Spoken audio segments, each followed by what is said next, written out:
what would you say is the State of the Union? Well, I would think that the number one issue ought to be the economy and jobs. And if we're serious about getting our economy moving again and putting Americans back to work, then we ought to get back to the basics in Washington, which means most families understand doing a budget. Federal government's got a big spending problem. The House has passed budgets the last couple of years. The Senate's not done one in nearly 4 years. And the president hasn't been serious about the budget because the last 2 years, his budget got 0 votes in both the House and the Senate. If you were the president and you were giving that speech, what word would you say? They always say the State of the Union is... It's okay, but the American people expect us to begin to solve the big problems that face our economy and face our country. The sequester, is it going to happen? Listen, the sequester was there because of the failure of the super committee to come to an outcome. And it's there because the president insisted on not having to deal with a second debt limit vote before his reelection. And that's why he came up with the idea. He pushed the idea. The House last year passed bills twice to replace the sequester with common sense cuts and reforms that are in the mandatory side, the spending side of our government. It's time for the president to come forward with a plan. What's his plan to replace the sequester? But if they don't act, the Senate, Democrats don't act, or the president doesn't act, we're going to end up in a sequester. Yeah. We shouldn't be. We don't have to be. But it's time for us to get serious. And myself and House Republicans are going to insist on cuts and reforms that will put us on a path to balance our budget over the next 10 years. If the sequester happens, are you concerned that the uncertainty and the sequester itself would hurt our economy? I think it will cause problems with our economy. That's why I don't like it. It shouldn't happen. But unless the president's going to get serious, Senate Democrats are going to get serious, it's going to happen. Yeah. How would something like that affect people here in the tri-state, or how would it affect a small business like this one here? Well, if you look at $90 billion worth of cuts over the next 8 months, half of that coming out of defense. So people working for the Department of Defense, Wright-Patterson Air Force Base, tremendous impact on those employees because some number of them are going to have to be furloughed. On the non-defense side of the sequester, there are education cuts, Head Start cuts, doctors, hospitals, we'll see a small reduction. It's going to be far more pervasive than I think people realize. What would be an effect for a small business like this? Be less money in the economy. When there's less money in the economy, people get furloughed, then they're not going to be replacing their windows with windows that may be made here. Yeah, yeah. But so do you have any hope that this can be worked out before March 1st? Listen, I'm an optimist. And, there's no reason why we have to get into the sequester. I've made it clear, going back now for a year and a half, that we knew the sequester was coming, that we need to resolve this. But, I was just talking to the company president, Laura Durger Roberts, and she was saying that she was concerned about the deficit and also about the gridlock in Washington. Why do we keep having these 11th hour crises over the economy and the debt ceiling? Well, we've got a polarized country and we've got a polarized government. We've got divided government. We've got Republicans that control the House, but we're the minority party in Washington. We got the Democrats control the Senate and the White House. And I think that we're at this crisis because I'm very insistent that we deal with our long-term spending problem. I've watched leaders come before me for 22 years, just kick this can down the road, kick it down the road. Well, we're about out of road to kick the can down. And I believe it's our responsibility to deal with these big problems. And so I'm going to insist that we deal with it. Mm-hmm. And, I mean, how will that be? How should we deal with this? I mean, we've been trying this for 2 years, right? Well, I think it's time for the president and Democrats in the Senate to come forward with a plan. We've offered a plan. We've passed a plan. They ignored it.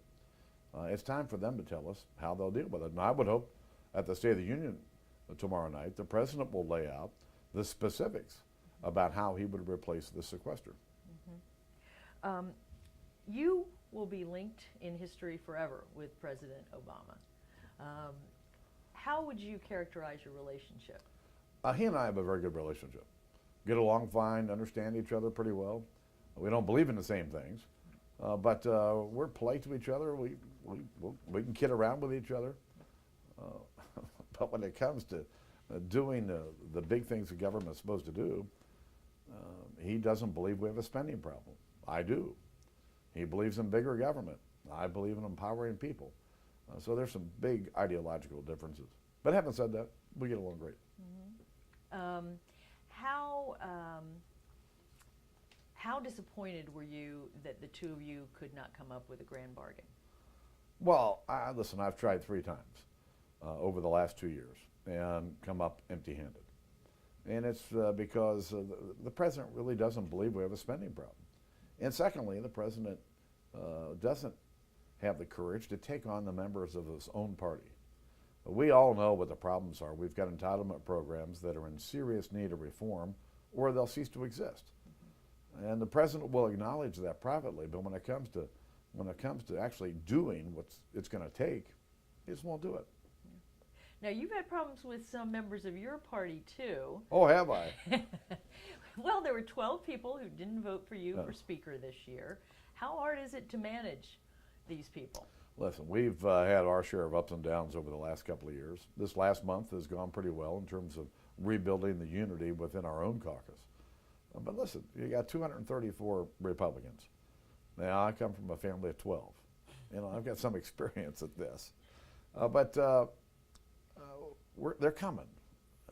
And I think changing strategies here at this point is the right thing to do. Over the last couple of years, I've tended to try to facilitate the problems that the Senate has and the problems the White House has to try to come to an agreement with the president. But that hasn't worked out real well.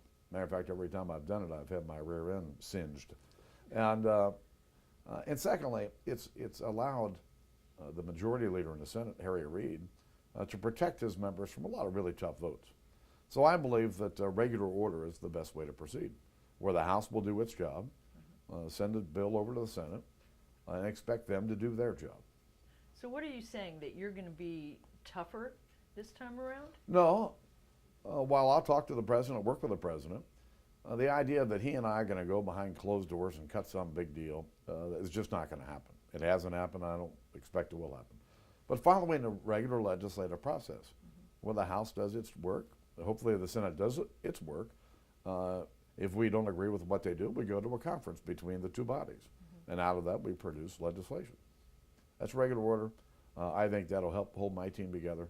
And frankly, I think the Congress, the Democrat Senate and the Republican House, is probably still to the right of where the president is. We talked 2 years ago when you were just starting out as Speaker. How would you grade your speakership so far? Well, somebody asked me this question a few weeks ago, and I gave it a B, mostly because of the problems in my own party.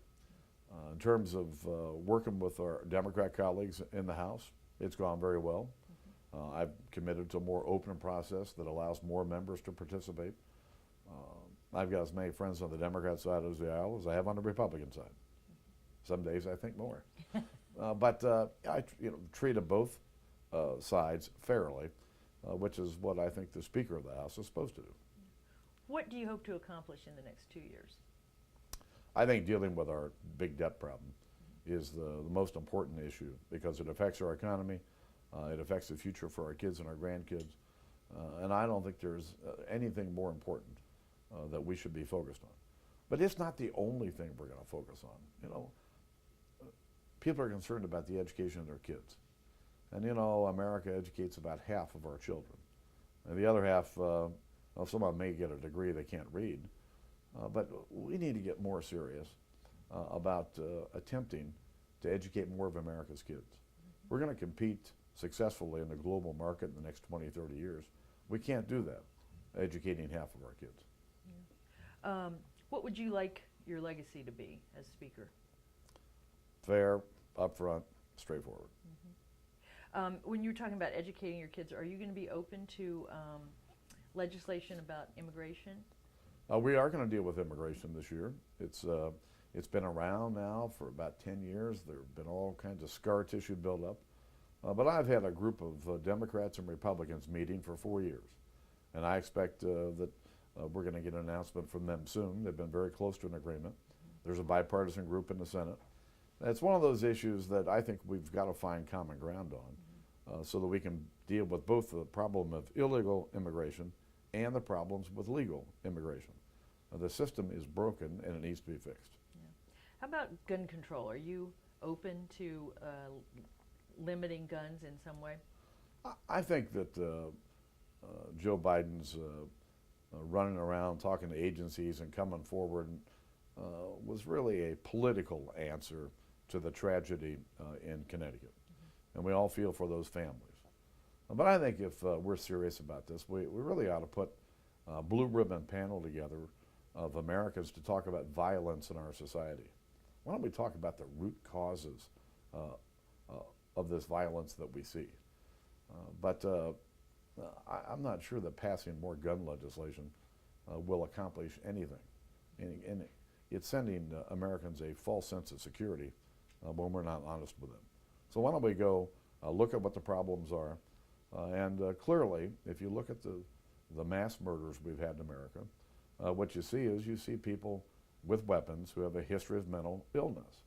Well, why don't we begin to focus in on how they get access to weapons, and if there's something that we can do there.